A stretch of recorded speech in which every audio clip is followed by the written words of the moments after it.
The story continues with a city under attack by dragons. One of these dragon monarchs has the power to control the wind. He uses this power to hold girls in midair and cuts their bodies with the wind, causing them pain.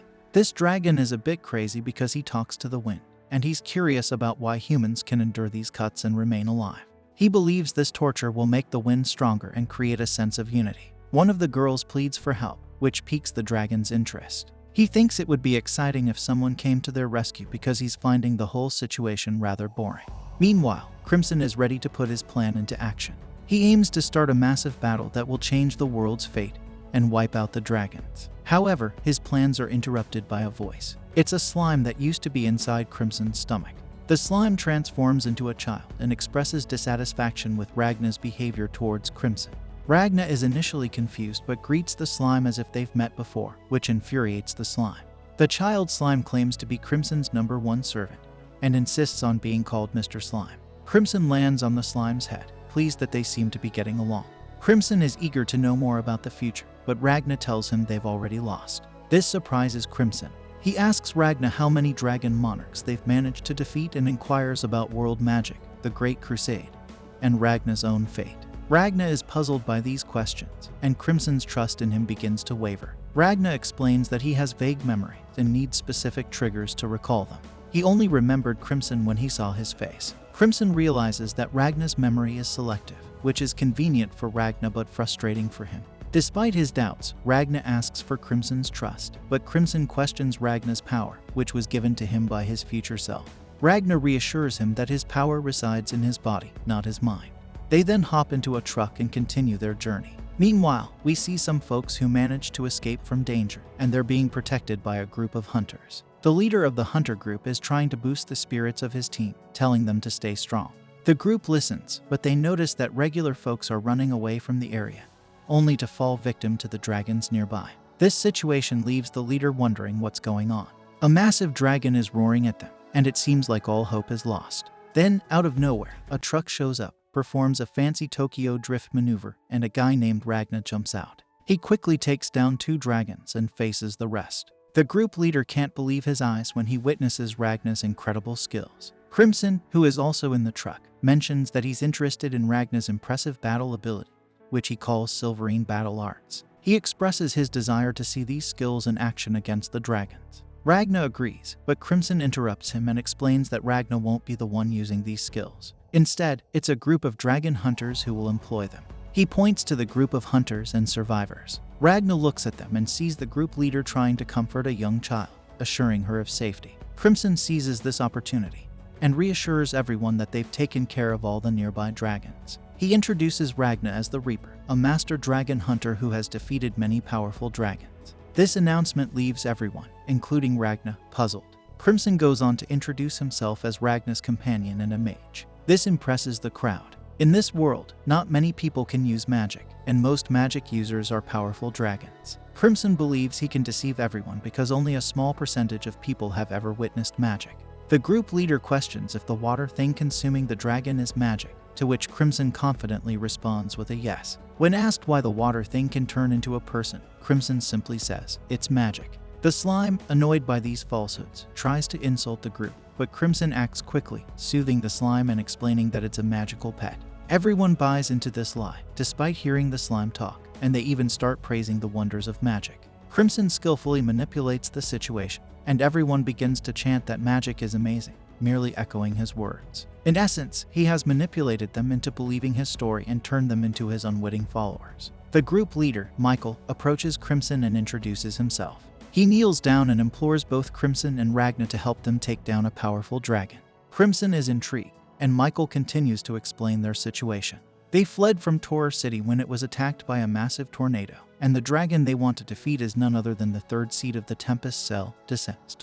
Michael shares that Desaz likes to hide within the wind, and he knows this because he's a mage. This revelation angers Ragna, who decides to walk away, but Crimson stops him by grabbing his shoulder. He inquires where Ragna is headed, to which Ragna responds that he'll hunt Desaz. Crimson, however, disagrees, giving Ragna a small pat on the back that makes him stumble forward. This leaves Michael puzzled. Crimson proceeds to ask Ragna if he knows why he can't get up, and since Ragna cannot answer, Crimson explains that Ragna's power has removed all limits from his mind. However, his body remains the same, and it's physically unable to handle his current power. Consequently, all his muscle fibers are damaged, and he won't be able to move for 3 days. Ragna is frustrated, but Crimson smiles cunningly, almost like a villain, and tells him to leave the task to him. As you might have guessed, Crimson has a plan that involves the others. He tries to explain the situation to everyone, suggesting that Ragna is slightly injured. This makes everyone concerned, and they ask if Crimson can take on Desaz instead. They even offer to pay him and promise to give him their weapons as compensation. However, Crimson interprets this as them giving up on dragon hunting, and he declines once more. He questions why they're so fixated on Desaz when they're not in immediate danger, and they don't provide a clear answer. Crimson then goes on to explain that they feel guilty about running away from Desaz. He points out that Desaz's attack range is wide, and he's swift, so they had to flee without thinking about the consequences. But now, they're plagued by guilt because they ignored those who asked for help. Michael starts to recall these distressing images in his mind, intensifying his feelings of guilt. He begins to sink into despair, and Crimson continues with his manipulative tactics. Crimson asserts that Michael only protected this last group because he didn't want to blame himself for not saving others. Michael eventually falls to his knees, admitting the truth. He claims he couldn't do anything because he's just a weak hunter, unable even to face a superior dragon. Crimson doesn't stop there. He keeps pushing Michael until he declares that he would protect everyone if he had the power of either Crimson or Ragna. Crimson had been waiting for this moment, and he presents Michael with a sword, claiming that it holds the power Michael desires. With this sword, he can take on dragons. However, Crimson can't guarantee their safety. Michael eagerly accepts the sword, which excites Crimson. He then leads them to the old city of Tor, and they stop at a demolished building with just a single door. Using a magical key, Crimson opens the door, and the hunters step inside, utterly astonished. It's a room filled with guns, and they are bewildered. Crimson explains that it's all thanks to magic. As you might have guessed, magic is truly amazing. The hunters select some weapons, impressed by their quality. Crimson clarifies that these guns are far more powerful than the ones they use in their country. But the most crucial part is the bullets. It turns out that Crimson is compelling Ragna, who is currently immobile, to infuse his power into these bullets. The hunters practice their aim, which makes Crimson grin like a madman. Ragna comments on his twisted smile, but Crimson questions if he's against it. Ragna explains that he isn't because he knows Crimson will ensure the hunters can win. However, Crimson senses that Ragna is a bit upset. Ragna clarifies that he can't move, but more importantly, he doesn't want to be called the Reaper or become a spectacle. He reveals that he doesn't want people around him because they might die. Crimson recalls his previous words about only staying beside people whose deaths won't affect him or people who cannot die. He accuses Ragna of abandoning Leo. Ragna tries to deny it, but Crimson explains that's probably how Leo felt. Ragna says that it's not Crimson's concern, but this triggers a reaction from the dragon. Crimson argues that Leo is Ragna's motivation, but what if Leo were to get killed? He claims that Ragna will annihilate every dragon and won't quit until it's done. Since they're working together, Crimson now sees Leo as an important part of their mission. Ragna explains that keeping Leo close to him allows him to protect her, but he's still afraid of losing her again right before his eyes. Crimson consoles him, revealing that he now understands Ragna a bit more and suggests imprisoning Leo. He explains they can use her magic storage spaces to put Leo in a comatose state, keeping her safe while they deal with the dragons. She won't disturb them or be in danger, and he can look after her. Ragna attempts to move his body to punch Crimson, but he's too slow. Crimson gets up and taunts Ragna by kicking him. He asks Ragna what's bothering him and why he doesn't listen. Ragna simply responds that Crimson is acting like a jerk. Crimson boasts that being a jerk is his best quality, and he becomes quite agitated.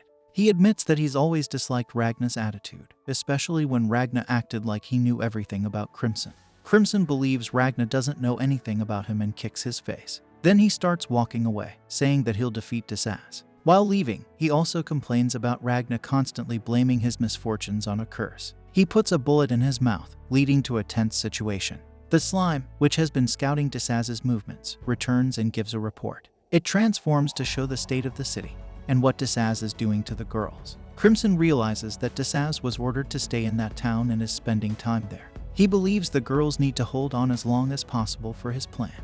But he decides not to inform the hunters or Ragna about the survivors. He intends to manipulate them instead. Crimson starts working on his plan and shares it with everyone, and they become enthusiastic and leave. A few minutes later, Desaz is taken aback because he didn't expect someone to appear. He tries to welcome them, but Crimson uses a megaphone to speak instead.